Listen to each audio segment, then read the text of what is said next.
К слову, репетиция торжества, открывающая спортивные игры, началась еще 18 июня.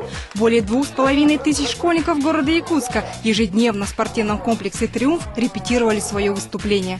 Ближе к заветной дате подготовительные процедуры перенеслись сюда, на главное место действия – стадион Туймада.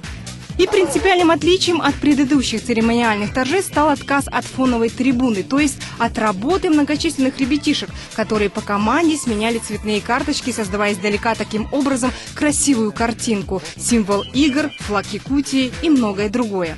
Символы все перейдут на светодиодные экраны LED, да? А здесь получается рабочее название «Разогрев зрителей». То есть будем со зрителями, дети будут со зрителями работать, играть, вовлекать их в театрализованное действие.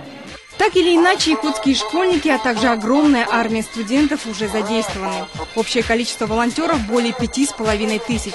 Сейчас, правда, сложно представить, как из этого всеобщего детского хаоса может получиться синхронная картинка. Однако, как показывает опыт предыдущих игр, режиссеры умеют творить чудеса.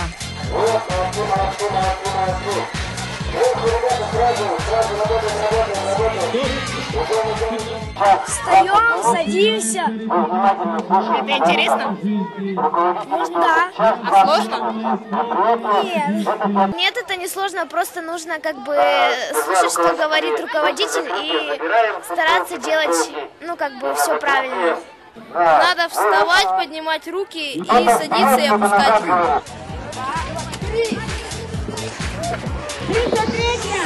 Делать волну, как утверждают маленькие профессионалы этого дела, занятие очень простое. Важно соблюдать очередность, не дай бог пропустишь свою очередь, и, соответственно, нужно следить за своим соседом. Всем им, большим и маленьким, серьезным и смешным, будут вручены для церемонии открытия праздничные костюмы.